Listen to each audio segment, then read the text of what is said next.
Okey, Assalamualaikum dan selamat sejahtera. Hari ini kita akan menggunakan buku modul A, muka surat 58. Okey, so hari ini kita akan buat soalan praktis TSKP 9.2B. So ini boleh dirujuk, okey, soalan ni boleh dirujuk juga berdasarkan contoh yang ada dalam buku teks muka surat 209. Okey, so untuk soalan 1, soalannya adalah cari nilai X dalam setiap segitiga yang berikut. So, dia nak nilai X. Okey. So, kita kena cari X sama dengan berapa. Baik, kalau kita tengok soalan A, so ada diberikan segitiga. So, kita nampak dekat segitiga ni ada petak kecil kan, segi empat ni. So, kita tahu bila ada segi empat macam ni, bermaksud dia punya sudut adalah 90 darjah. So, kita tulis siap-siap lah dekat sini. Okey. Dan kita tahu jumlah untuk sudut pedalaman bagi segitiga adalah 180 darjah. Okey, yang ini. So, tak kira lah bentuk macam mana sekalipun segitiga itu. Okey, tapi sudut yang berada di dalam tu, bila kita tambah semua akan dapat 180 darjah.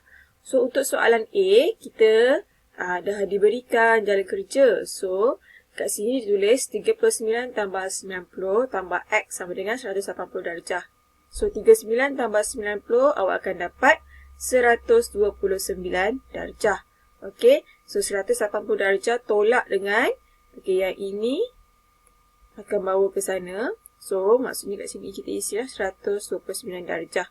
So, bila awak tekan kalkulator, 180 tolak 129, maka jawapan yang awak akan dapat adalah 51 darjah. So, X dekat sini adalah 51 darjah. Okey. So, kita tengok soalan B. Okey, so soalan B ni, awak tengok segitiga ini ada tanda ni. Nampak? 1, 2, 3. So, bila tanda macam ni, maksudnya segitiga ini adalah segi 3 sama sisi. So, kalau segi 3 sama sisi, maksudnya bilangan sudut ini di dalam tu adalah sama. So, kalau dekat sini nilai dia X, sini X, maka dekat sini pun nilai dia adalah X. Okey, so ada berapa X dekat sini? 1, 2, 3. So, dia adalah 3X. Okey, jumlah kesemua sudut pedalaman adalah 180 darjah. So, kita nak cari nilai X kan? So, 3X ini adalah 3 darab X. Okey, darab kita akan pergi ke sebelah kanan jadi bahagi. Nampak ni? Bahagi. So, 180 darjah bahagi dengan 3. Maka setiap nilai X ini awak akan dapat X sama dengan 60 darjah. So, dekat sini 60 darjah. Sini 60 darjah. Dekat sini pun 60 darjah. Okey. Baik, untuk soalan seterusnya iaitu soalan C. Kalau dekat soalan C ni hanya ada dua sahaja tanda ini. Okey, bila ada dua ini sahaja, bermaksud segitiga ini adalah segi 3 sama kaki. So, di bahagian kaki dia sahaja sudut dia sama. So, kalau kaki yang ini, macam mana kita nak tahu yang mana satu kaki? Okey, katakanlah yang dekat sini kan, dia tanda. So, kita cuba kita warnakan dengan warna merah. So, sini kaki dia. Okey, kalau sebelah kanan ni 69 darjah, maka di sini juga adalah 69 darjah. So, kita boleh kira lah. X tambah 69 darjah tambah 69 darjah sama dengan semua sekali 180 darjah. So, X tambah, so tekan kalkulator, 69 tambah 69 dan awak akan dapat 138 darjah. Okey. So, nak cari X sama dengan tambah 138 ni, bawa ke sebelah kanan, dia akan jadi tolak. Okey. So, 180 darjah tolak 138. Awak akan dapat berapa jawapannya? Cuba kira. 180 tolak 138. Jadi nilai X adalah 42 darjah. Okey. Seterusnya untuk soalan D. Untuk soalan 1 ni semua direct sahaja. So, kita nampak ada segi 4 dekat sini. So, dia adalah 90 darjah. So, macam biasa, X tambah 90 darjah tambah 50 darjah sama dengan 180 darjah. Okey. So, X tambah 90 tambah 57 gunakan kalkulator. So, awak akan dapat 147 darjah. Sama dengan 180 darjah. So, X sama dengan 180 darjah. Tambah ni. Tambah 147 bawa ke sebelah kanan jadi tolak. Okey. So, 180 darjah tolak 147. So, jawapan X adalah, kira guna kalkulator, awak akan dapat 33 darjah. Okey. So, sangat mudah. Yang penting awak tahu apabila dia berikan segitiga sama kaki, maksudnya sudut dia macam mana. Kalau segitiga sama sisi, sudut dia macam mana. Kalau dia ada segi 4 macam ni, maksudnya sudut dia berapa. Okey, so barulah awak boleh jawab soalan dengan betul. Okey, seterusnya kita akan tengok soalan nombor 2. Okey, sama juga. Cari nilai X bagi setiap rajah yang berikut. Okey, so kita nak cari nilai X jugalah. X sama dengan berapa. Okey, apa bezanya dekat soalan nombor 2 ini dengan soalan nombor 1 tadi? Soalan nombor 2 ini dia menggabungkan sudut yang berada di dalam, sudut pedalaman, dengan sudut yang di luar, iaitu sudut peluaran. Okey, kalau sudut ni dia keluar daripada segitiga, maksudnya sudut ini adalah sudut peluaran. Okey, so kita tengok contoh soalan A.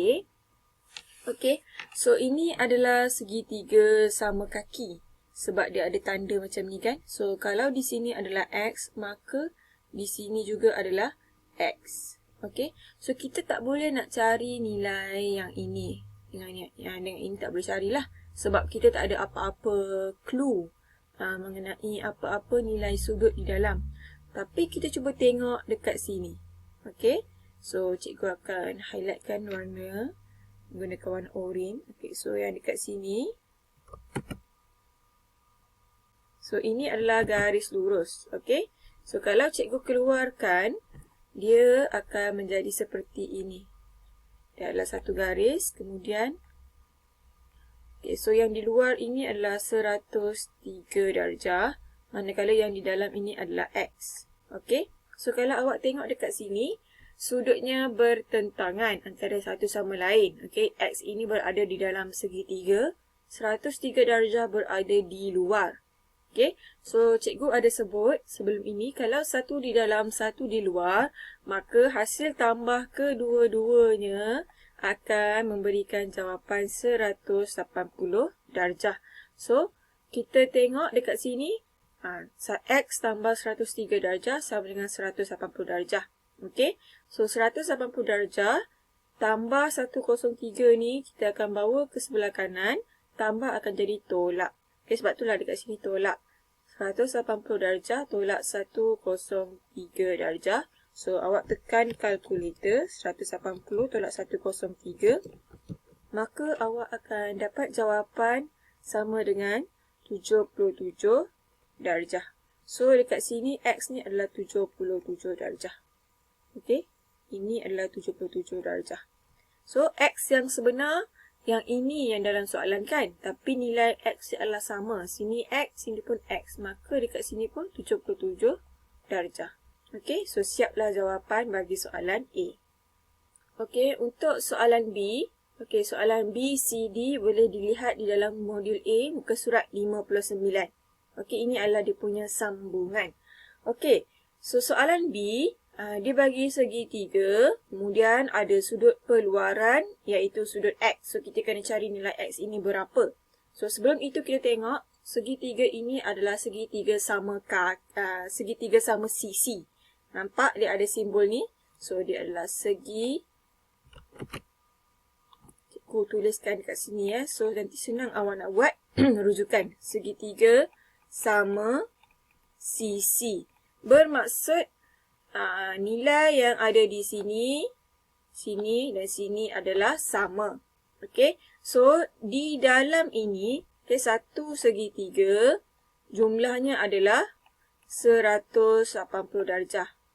Okey, so kita ada berapa sudut dalam ni? 1, 2, 3. So kita nak cari satu sudut tu berapa? Maka 180 darjah bahagi dengan 3. Okey, sama dengan kita sebelum cari yang luar ni, cari yang dalam ni dulu kan. So nak cari ketiga-tiga sisi ini dahulu. Kita kira dahulu 180 darjah bahagi dengan 3. So tekan kalkulator, awak akan dapat 60 darjah. Bermaksud dekat sini 60, sini pun 60, sini pun 60. Okey. So X tambah, ini kita akan dapat 60 darjah, betul tak? X tambah 60 darjah. So ini adalah garis lurus. So sama dengan 180 darjah. Okey. Kenapa 180 darjah dekat sini? Sebab dia ambil kira yang ini. Yang ini cikgu lukiskan. So X. So dekat sini tadi kita dapat 60 darjah. So X tambah dengan 60 darjah, awak akan dapat 180 darjah. Sebab ini kan garis lurus. Sebab itulah dekat sini adalah 180 darjah. Okey. So nak cari X sahaja, tambah 60 darjah akan pergi ke sebelah kanan, akan jadi tolak. Okey, so ini adalah tolak 60 darjah. So tekan kalkulator, X sama dengan, awak akan dapat 120 darjah. Okey, sini 120 darjah. So apabila kita tambah 120 dengan 60, awak akan dapat 180 lah. Okey. Baik, seterusnya adalah soalan C. Okey, dia suruh kita cari nilai X dekat sini. Tetapi sebelum kita cari nilai di sini, kita cari dulu nilai yang ada dekat sini. Okey, sebab kita dah ada nilai sudut perluaran. So kalau cikgu keluarkan gambar ini, okey, cikgu keluarkan. So, sini adalah 40 darjah. So, sini kita tak tahu. Okey. So, katakanlah dekat sini, cikgu letakkan huruf Y. So, kita cari dulu Y ini berapa. Okey. So, Y tambah 140 darjah, yang ini sama dengan 180 darjah. Okey. Y sama dengan 180 darjah. Tambah ini, bawa ke sebelah kanan jadi tolak. So, Y sama dengan 40 darjah. So, sini kita akan dapat 40 darjah. So, macam mana kita nak cari X? So, X tambah X, ada 2X kan? So, dia akan jadi 2X tambah Y ini 40. 40 darjah sama dengan 180 darjah. So, okay, so yang ni awak kira, maka awak akan dapat 2X sama dengan 180 darjah tolak 40 darjah. Okey, so yang ni cikgu bawa ke tepi ni lah sebab tak muat. So 2X sama dengan 140 darjah. Ni tolak 180 tolak 40 dapat 140 darjah. So nak cari X sama dengan 140 darjah. Kalau dekat sini 2X ni adalah darab. So darab pergi sebelah jadi bahagi. So X sama dengan 140 darjah bahagi dengan 2. So X awak akan dapat 70 darjah. Okey. So X ini adalah 70 darjah. X ini pun adalah 70 darjah. Okey. Itu untuk soalan C. Okey, untuk soalan D, kita boleh juga menggunakan cara macam soalan C tadi. Okey, cari nilai yang sebelah dalam ni. Okey, kemudian dapatkan nilai tersebut. Kita akan tambahkan dengan yang ini bersamaan dengan 180 darjah. Sama macam tadi kan? Ataupun ini cikgu akan ajar cara lain. Okey, so kalau yang ini sudut luaran ni, peluaran adalah 145 darjah. Okey, sudut yang bertentangan dengan dia adalah sudut X tambah 40 darjah. Okey. Ini adalah kaedah yang kedua. Okay, dia agak mudah juga. So, X, kita akan tulis X tambah 40 darjah bersamaan 145 darjah. Maksudnya dekat sini, X tambah 40 ni dia akan dapat jawapan yang di luar ni. So, kita hanya tekan kalkulator. X sama dengan 145 darjah tambah 40 ni. Okey. So, awak buat pukul sebelah jadi tolak. So, 145 tolak 40 darjah. Awak akan dapat, tekan guna kalkulator. X sama dengan 105 darjah. Okey, ini lebih mudah lah daripada kita buat kaedah macam ni tadi. Okey. Okey, contohlah soalan C tadi kita nak buat macam kaedah soalan D. Dia mudah lagi sebenarnya. Okey. 140 darjah ni kan berada di luar. Manakala X dan X ini adalah bertentangan dengan sudut ini. Maksudnya dekat situ, X tambah X. Okey. Hasil tambah kedua-dua ini akan dapat 140 darjah. So, X tambah X adalah 2X sama dengan 140 darjah. X sama dengan 140 darjah bahagi dengan 2. So, X sama dengan 70 darjah. Okey. Sama saja 70 ni dengan 70 yang ni. Okey. Cuma yang ini kita cari Y ini dahulu. Dapatkan yang ini baru kita cari yang ini. Kalau cara yang kedua ni, cara yang ini, kita tengok hasil tambah sudut bertentangan akan dapat jawapan sudut perluaran. Okey, terus dapat jawapan X berapa. So, mana-mana kaedah pun boleh guna. Sama ada kaedah yang pertama ini atau kaedah yang kedua. Okey, terpulang kepada kefahaman awak. Okay, so, itu sahaja untuk kelas kita hari ini. Terima kasih. Kalau ada soalan, boleh bertanya kepada cikgu ya.